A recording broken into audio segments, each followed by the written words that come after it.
Bienvenue sur le C2 Podcast, le podcast du C2RP Carrefour des Hauts-de-France. Le C2 Podcast qui vous permet de passer un moment en compagnie d'un expert ou bien d'acteurs du terrain pour partager avec eux leur vision, leurs pratiques professionnelles ou encore leurs projets. Son principal objectif consiste à rapprocher les acteurs du monde de l'orientation, de la formation et de l'emploi.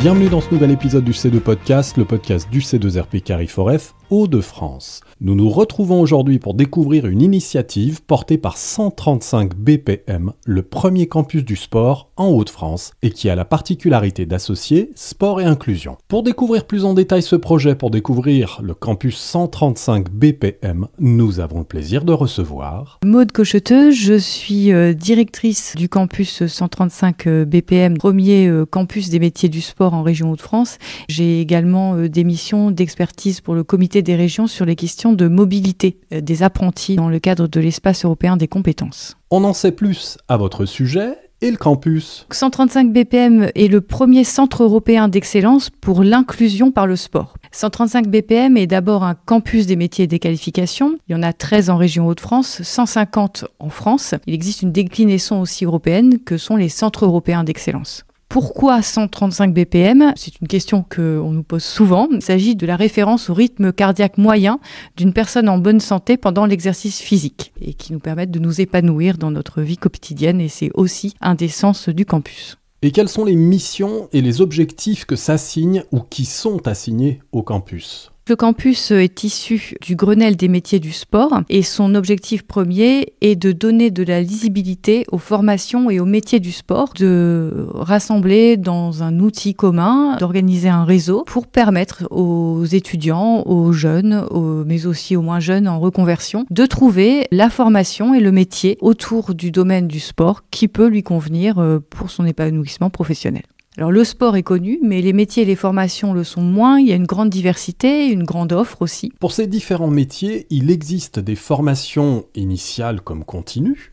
Le petit plus du campus, c'est quoi ? Le campus, c'est un réseau d'acteurs composé bien sûr des institutions régionales et nationales, mais aussi de l'ensemble des organismes de formation et des professionnels des métiers du sport. L'ensemble de cet écosystème s'est structuré justement pour donner à voir de manière plus claire et plus lisible les possibilités offertes aux habitants de la région Hauts-de-France dans la filière des métiers du sport. Le campus, c'est, avec l'ensemble de ses partenaires, de son réseau, un outil de structuration de la filière. Donc, un campus fait par et pour les acteurs des filières des métiers du sport.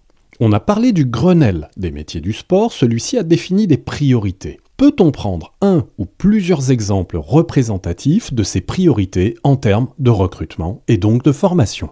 Alors effectivement, le Grenelle des métiers du sport a souligné le fait qu'aujourd'hui, il restait à créer ou à pourvoir 100 000 emplois en France dans la filière des métiers du sport. On pense souvent le professeur de PS, mais le spectre des métiers est bien plus large. Notamment les collectivités territoriales, on le sait moins, mais dans la gestion des équipements, dans l'organisation territoriale, a des besoins énormes en recrutement. Et l'appareil de formation national et régional n'est pas suffisant aujourd'hui pour pourvoir à ces emplois. Donc, l'objectif du campus est de montrer cette diversité et de réfléchir aussi à une carte des formations qui soit la plus adaptée aux besoins des entreprises ou des collectivités, permettre aux jeunes ou aux moins jeunes de trouver une offre de formation qui leur permette à terme de trouver un emploi sur leur territoire ou en région. On a évoqué l'ambition et même les ambitions qui portent sur l'emploi et la formation. Je crois qu'il y en a d'autres. Oui, le campus des métiers du sport ne se limite pas à sa simple filière. Il a des grandes ambitions sur le volet inclusion. C'est un outil d'inclusion par le sport. On appelle ça la performance sociale du sport. Comment le sport nous aide à trouver un bon rythme de vie, à acquérir les bonnes compétences comportementales notamment pour accéder à l'emploi. Comment on va aller chercher les jeunes du territoire pour les amener à la formation et à l'emploi via le sport. Et puis, le campus, il est résolument ancré dans une dynamique européenne. Toutes les études, notamment de l'OCDE, ont montré que la mobilité favorisait la montée en compétences des jeunes, des apprentis, des apprenants. Elle est essentielle. L'objectif est de créer de nouveaux parcours européens, de favoriser la mobilité sur le territoire européen des jeunes en formation dans les métiers du sport pour leur permettre d'acquérir de nouvelles connaissances, de nouvelles compétences, puis une ouverture aussi d'esprit plus importante. Nous parlons depuis quelques minutes du campus, de ses ambitions comme de ses missions. À ce jour, il ne serait peut-être pas raisonnable de se livrer à un bilan puisque le campus est encore tout jeune. Peut-on tout de même faire un point d'étape ? Cette première année a été une année de structuration, recherche de premier financement et puis de structuration de la feuille de route, parce qu'une feuille de route, il faut la construire, la partager et construire les outils qui nous permettent de mettre en visibilité l'ensemble des projets. Voilà, à partir de cette grande période des JO, le projet va pouvoir se déployer progressivement sur sa dynamique européenne, puisque le projet européen, Hayat en reparlera, se déploie sur 4 ans. Et puis, les premières actions concernant l'inclusion et l'insertion pour les jeunes notamment commenceront dès la rentrée 2024 pour s'inscrire pleinement dans l'héritage des Jeux Olympiques. Question un peu naïve. Pourquoi une implantation dans les Hauts-de-France ? On forme moins en région Hauts-de-France dans les métiers du sport que dans d'autres régions. Et donc, il y a une certaine lacune à rattraper quelque part. Les enjeux et les indicateurs à la fois de santé publique et d'insertion sont aussi problématiques en Hauts-de-France. Et l'écosystème des acteurs que constitue le campus se sont retrouvés autour du fait que le sport pouvait être un véhicule pour contribuer à résoudre une partie de ces problématiques régionales. Et je ne suis pas peu fier de vous poser la question qui suit. Pouvez-vous nous parler du partenariat conclu entre le campus et le C2RP ? Nous avons depuis quelques mois un partenariat et un conventionnement spécifique avec le C2RP qui est effectivement notre partenaire privilégié en ce qui concerne l'observatoire des métiers et des formations. Le C2RP bénéficie d'une expertise et d'une base de données conséquente pour nous permettre justement d'accompagner les acteurs du réseau du campus dans leur choix en termes d'offres d'emploi, mais aussi d'offres de formation. C'est dans une grande proximité, effectivement, qu'on travaille avec l'ensemble de l'équipe pour créer cet observatoire et surtout pour le faire vivre et pour que le réseau puisse bénéficier de cette expertise et l'utiliser dans leurs différentes offres de services. Maude Cocheteux, un grand merci à vous. Nous allons maintenant accueillir une nouvelle intervenante. Bonjour, je vous en prie. Si vous voulez bien vous livrer à une courte présentation comme nous l'avons fait précédemment. Bonjour, moi c'est Marie-Cécile Michel, donc je suis chef de projet au sein du campus 135 BPM. Je travaille plutôt sur le côté inclusion par le sport. Comment rattacher un public qui peut être éloigné par rapport au métier du sport, mais aussi sur les métiers connexes. Par exemple, on va pouvoir avoir des tas de métiers qui vont regrouper aussi une entité autour du sport et qui ne sont pas directement rattachés forcément à un diplôme qualifiant au niveau sportif. On a la mission, peut-on maintenant avoir les objectifs ? On a fixé 3 objectifs. Le premier objectif, c'est les stades vers l'emploi spécifiques jeunes. Et pour cela, on va essayer de raccrocher un maximum de jeunes qui sont justement dans une interrogation, qui sont sortis du système scolaire par rapport à un décrochage récent ou qui ne sont pas rattachés à des entités comme les missions locales, France Travail, etc. Notre travail, c'est vraiment d'aller rechercher ce public et de pouvoir les orienter de nouveau.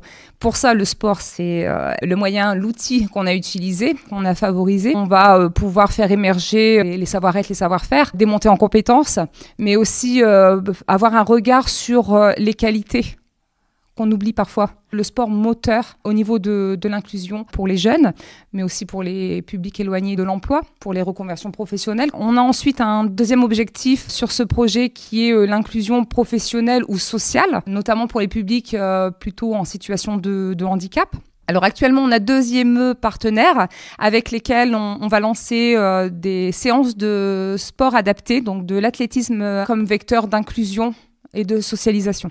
On a aussi un axe privilégié au niveau du public féminin, notamment dans le bassin minier pour la région où les femmes sont encore plus éloignées de l'accès à l'emploi. On a un projet aussi au niveau du public de l'aide sociale à l'enfance. On est sur un public qui nécessite encore une attention particulière en termes d'inclusion. Tout ça autour du sport avec les valeurs qu'il véhicule. Chacun doit pouvoir avoir un parcours professionnel ou de formation et y avoir accès. Depuis tout à l'heure, j'ai en tête le chiffre des 100 000 emplois manquants. Pourquoi en manque-t-il justement autant ? C'est vrai que c'est une filière qui a été un peu mise de côté, puisque quand on se destinait dans une filière sportive, on pense aux professeurs de sport, aux professeurs d'EPS, on pense aux éducateurs sportifs, mais c'est pas que ça. C'est aussi être manager dans une entreprise, dans une société, c'est aussi du commercial, des métiers beaucoup plus larges. Aujourd'hui, les métiers sont en mouvance, on parle d'avancées technologiques, l'intelligence artificielle, enfin il y a tout ça qui vient se raccrocher au domaine du sport. Et aujourd'hui, le sport attire un autre public, se démocratise, étend son champ d'action. Et il y a une grosse demande à laquelle nous, on essaie de répondre avec le campus en essayant justement par rapport à ce maillage, ce tissu qu'on est en train de développer, que chacun y trouve sa place. Marie-Cécile Michel, merci. Et vous n'êtes pas venue qu'à deux, puisque nous avons le plaisir de recevoir une troisième invitée. Je vous en prie, c'est à vous. Je suis Ayat Abdelatif, chef de projet au sein du campus 135 BPM. Et je m'occupe d'un projet qui s'appelle STARS, donc qui est un acronyme anglais qui vaut pour former les talents en atteignant l'excellence professionnelle dans et par le sport, qui est un projet Erasmus+, comme le disait Maud auparavant, un projet très ambitieux et très novateur. Et avec vous, Ayat, nous abordons la dimension internationale du projet. Quelle en est l'importance ? C'est très important en fait pour le campus, comme le disait Maud tout à l'heure, de s'ancrer dans une dimension transnationale et surtout à l'échelle européenne, parce qu'on sera tous d'accord, je pense, sur l'importance des valeurs que transmet le sport comme un terrain d'expérimentation merveilleux pour la cohésion sociale, les échanges interculturels, etc. Et ce projet, donc ce Centre européen d'excellence, le premier porté par une organisation française et le premier également dédié au domaine du sport. On a ici donc un objet très novateur, avec beaucoup d'ambition, qui a pour vocation notamment d'échanger les meilleures pratiques, de modéliser avec nos partenaires européens, l'Espagne, la Grèce, l'Allemagne et la France, et qui vont nous apporter la possibilité de créer et d'envisager l'espace européen des compétences autour des métiers du sport, et donc de consolider à l'échelle régionale cet écosystème avec l'échange de bonnes pratiques, d'initiatives, de politiques publiques, des acteurs de terrain qui sont mis en place et qui seront partagés donc entre tous sur les 4 ans du projet. On a dit Europe, et qui dit Europe dit multitude de ses membres. Comment se fait la coordination ? Qui pilote ? La beauté des projets transnationaux et interculturels, c'est justement dans l'échange des spécificités liées à chaque pays et qui nous permettent justement d'être sur des modélisations qui sont adaptables au-delà des 4 pays qui sont mobilisés dans le cadre de ce projet spécifiquement. C'est un projet Erasmus+, qui est piloté en amont par la Commission européenne, mais qui nous permet aussi d'envisager des développements et une multiplication des centres européens d'excellence. C'est ce qu'on espère, en reprenant justement cette exigence de l'excellence, non pas dans une vision élitiste, mais au contraire en appui des acteurs de terrain, en appui des écosystèmes, puisque la vocation même du campus est d'être au service de tout le réseau des acteurs des Hauts-de-France. On a dit Erasmus. Cela signifie mobilité des étudiants. Le campus mène plusieurs projets qui ont vocation à étendre ces actions à l'échelle internationale et surtout à l'échelle européenne. Comme le disait Maud, le sport est un terrain d'expérimentation merveilleux pour développer les compétences informelles et surtout des grands avantages de la mobilité, c'est de développer ces compétences personnelles qui nous permettent ensuite de faire valoir d'une expérience absolument inédite et merveilleuse à une échelle individuelle. Ces projets-là sont des projets de mobilité qui vont concerner les universitaires, les étudiants, mais également les lycées professionnels, et avec toutes ces ambitions de favoriser l'égalité des chances par la mobilité. En revanche, le Centre européen d'excellence n'est pas un projet Erasmus dans le sens où il n'organise pas les mobilités étudiantes et apprenantes. C'est un projet qui a pour vocation d'établir un cadre favorable à l'échange interculturel à l'échelle européenne et à favoriser des intercertifications entre les organismes de formation, à favoriser la reconnaissance de ces compétences non formelles et informelles entre les différents pays et à valoriser donc toutes ces compétences qui émergent des formations dans le domaine du sport. Ça, c'est un projet très important puisque dans ces 4 ans, la modélisation qui va faire l'objet de ce travail entre les partenaires européens pour ensuite pouvoir promouvoir cette synergie autour des métiers du sport.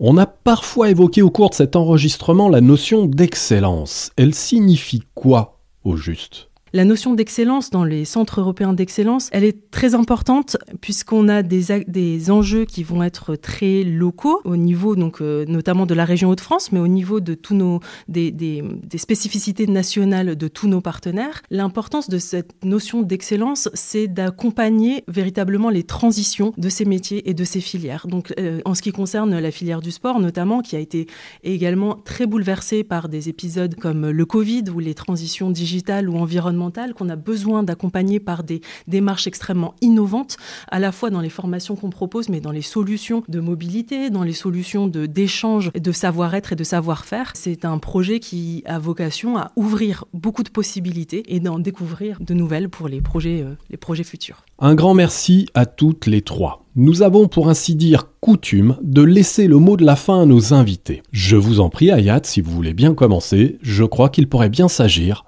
d'évoquer une inauguration à venir. Le Campus 135 BPM est un outil tout nouveau qui sera inauguré prochainement pour conclure sa première année d'existence. Et en fait, tous ces projets, toutes ces merveilleuses ambitions sont encore dans une phase de développement. Effectivement, nous invitons tous les acteurs du réseau, les acteurs de terrain à s'emparer de cet outil pour cheminer ensemble vers la structuration de cette offre et des solutions qu'on peut apporter à la fois aux jeunes, aux formateurs et puis à nos partenaires internationaux. Marie-Cécile Michel, nous approchons du terme de cet enregistrement, si vous voulez bien conclure. Alors, comme on l'aura bien compris, donc 135 BPM, c'est un travail d'équipe. Donc, vous connaissez le dicton.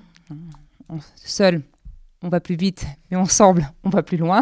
J'invite tous les partenaires, toutes les personnes qui pensent avoir une pierre à apporter à l'édifice et à la construction de ce beau projet qui est 135 BPM, à nous rejoindre. Maude Cocheteux, vous voulez ajouter un dernier mot? Pour conclure, moi je voudrais revenir sur la notion d'excellence. On est un campus des métiers d'excellence, un centre européen d'excellence. Et finalement, cette excellence, elle traduit une logique de coopération. Et je crois beaucoup à la coopération, à la force d'un réseau qui seul est capable de mener des projets qui nous dépassent nous-mêmes, dépassent chaque structure et permet la réalisation d'un projet éducatif, sociétal, commun, sur une région, sur un pays ou en Europe, qui permet de dépasser nos limites, de nous ouvrir vers l'extérieur et de peut-être changer un petit peu la société. Maude Cocheteux, Marie-Cécile Michel, Ayat Abdelatif, un grand merci à toutes les trois. Merci à vous aussi, chers auditeurs, pour votre écoute et votre fidélité. Vous retrouverez cet épisode du C2 Podcast sur le site internet du C2RP comme sur l'ensemble des plateformes d'écoute. Une nouvelle fois, merci et à très bientôt.